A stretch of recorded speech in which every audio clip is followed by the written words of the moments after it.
The underworld has its own set of rules. The Continental Hotel, for example, is a sanctuary where assassins are forbidden from harming one another. They are free to eliminate their targets outside, but inside, no one can lay a finger on anyone. However, in John Wick, we witness John breaking this sacred rule. He kills a man inside the Continental. As a result, the High Table, the supreme authority governing assassins, declares him excommunicado, meaning he is no longer part of their world. To ensure his demise, they place a $14 million bounty on his head. Anyone who kills him will claim the reward instantly. Aware of his dire situation, John formulates a plan. With a storm brewing around him, he heads to a library in New York, where he retrieves a hidden stash containing a photo of his late wife and a few valuable pendants. John's hidden stash includes medals and coins, which will play a crucial role in his survival later. While still in the library, an assassin attempts to kill him, leading to an intense fight. In the end, John uses a book as a deadly weapon, eliminating his attacker. As he leaves, a skilled Korean gang pursues him relentlessly, forcing John to fight for his life while trying to escape. Meanwhile, a high-ranking member of the High Table, known as the Adjudicator, arrives. She meets Winston, the Continental Hotel manager, and a powerful crime lord, warning them both to surrender for aiding John's escape. If they refuse, she makes it clear that they will face severe consequences. After surviving the relentless attacks, John reaches an auditorium where he meets the director. This place holds deep significance for him, as it is where he spent his childhood and received his training. The director is responsible for training boys in combat and teaching girls the art of dance. When John asks for her help, she initially refuses. However, he immediately presents his medallion, a powerful token in the assassin world that signifies an unbreakable debt. According to the rules, anyone holding this medal must be granted assistance, no matter the circumstances. Bound by this obligation, the director agrees and arranges a safe passage for John to Casablanca. Upon arriving safely, John reunites with his old friend and former trainer, Sophia, a skilled assassin and a key figure in the underworld. Aware of John's dire situation, Sophia hesitates, making it clear that she cannot afford to put herself in danger by helping him. At this point, we learn that John Wick once helped Sophia many years ago. In return, Sophia had given him a pendant, a symbol of an unbreakable promise. Whenever he needed help, she would come to his aid. She acknowledges that she cannot break this vow, as pendants hold immense significance in their world and must be honored. Upon seeing the medal, Sophia remembers her debt and agrees to assist John. He explains that he must meet the Elder at any cost. The Elder is the highest-ranking figure in the High Table, overseeing all its operations. John's only hope is to request the removal of the contract on his head so that he can live in peace. With Sophia's reluctant assistance, they track down a local contact who can help them reach the Elder. They meet the local man because he knows the Elder's location. He tells them that the Elder resides deep within the desert, and the only way to find him is to walk endlessly. Eventually, the Elder will find them himself. However, in exchange for this information, the man demands something valuable. He sets his sights on Sophia's highly trained and beloved dogs. Sophia, deeply attached to them, refuses outright. Enraged by her defiance, the man shoots one of the dogs. Though the dog's bulletproof vest saves its life, Sophia is furious. Without hesitation, she shoots the man in retaliation, triggering an intense fight. In this action-packed sequence, John, Sophia, and even her dogs take on the man's guards, eliminating them one by one.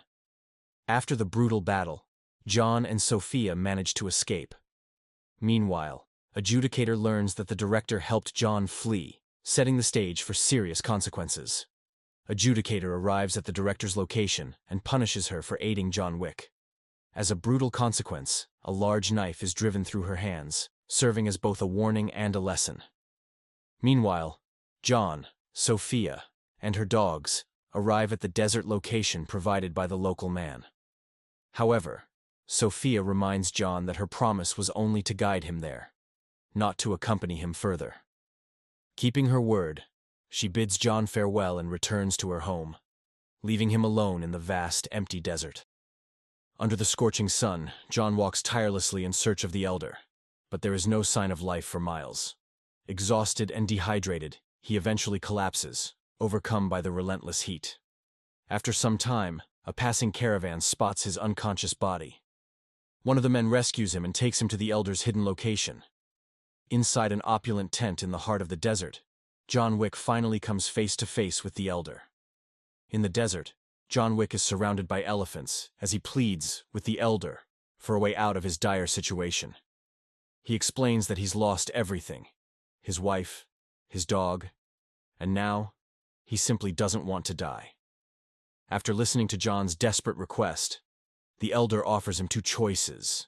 The first option is for John to kill Winston, the manager of the Continental Hotel, his close friend.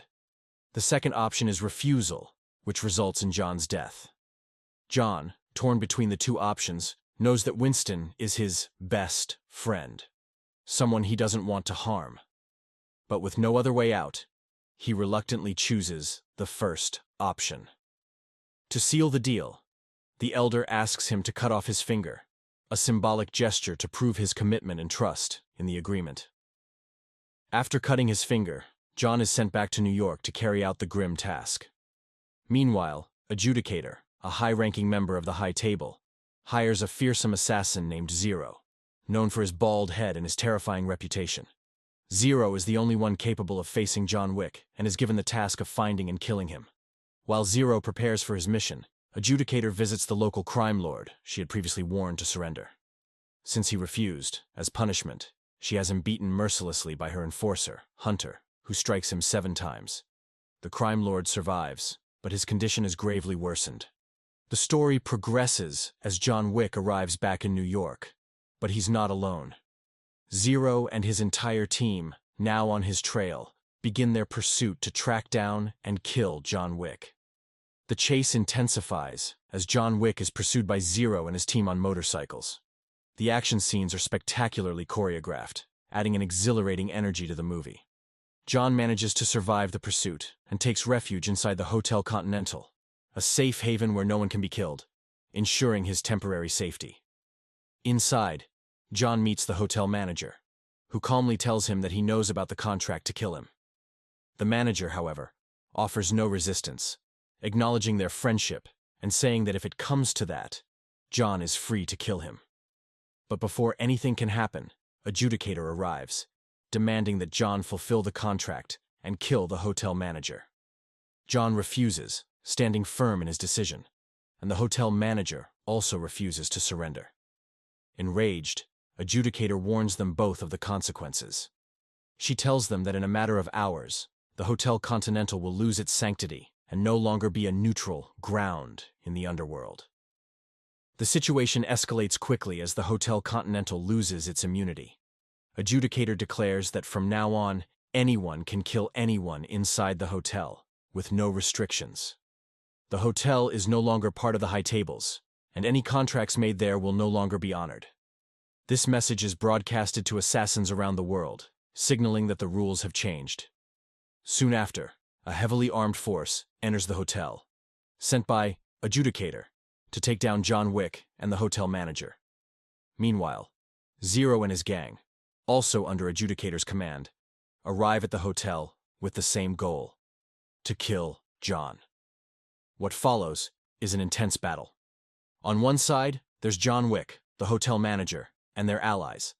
On the other, there's the armed force and Zero's gang, all converging inside the hotel. The action scenes are intense as John fights back, using weapons to eliminate the incoming forces, creating a spectacle of violence and survival. After taking down the armed forces, John Wick continues his fight with Zero's gang in a room filled with glass, making it difficult for him to detect where each enemy is hiding. The battle intensifies, but in the end, John manages to kill Zero, marking a pivotal moment in the fight. Seeing the toll it's taking on her forces, Adjudicator comes up with a new plan. She recognizes that John Wick is proving to be a formidable opponent, and she needs to strike a deal to handle him. Meanwhile, the hotel manager is supplying John with weapons, making it even harder for the gang to succeed. Adjudicator tries to manipulate the situation by playing politics. She contacts the hotel manager and makes him an offer. If he kills John Wick, she will restore his hotel to its former status. The manager would regain control over the hotel, and all its business rights would be returned to him. This would put John's life at even greater risk, as now the manager has to decide whether to betray his friend for the promise of regaining power. Adjudicator offers the hotel manager even more power by promising him a stake in the high table if he kills John Wick. Meanwhile, John manages to make his way to the hotel, and upon discovering what's been happening, he confronts the hotel manager. The manager admits his desperation to maintain his hotel's position, as it's something he has worked hard for over the years. In a heartbreaking moment, the manager shoots John Wick, sending him falling off the roof to a trash can below. Adjudicator commends the manager for his actions and leaves, eager to confirm that John Wick is truly dead. However, when she checks the body, John is nowhere to be found. She warns the manager that if John Wick is still alive, he will be a danger to both of them, and they'll have no choice but to kill him. At this moment, a dog, John Wick's dog, runs toward a stretcher where John is lying, still alive but badly injured, signaling that the fight is far from over. The savior of John Wick turns out to be the local crime lord who had been attacked by Hunter Adjudicator. This crime lord saves John Wick because he harbors his own deep desire for revenge against the high tables. He asks John if he's as angry as he is, if he too wants to take revenge. Despite his injuries, John responds affirmatively, showing his willingness to continue the fight. The two of them might just join forces to take down the high tables together. That's where my prediction stands. If you enjoyed this explanation, don't forget to like the video. And with that, the explanation of John Wick concludes.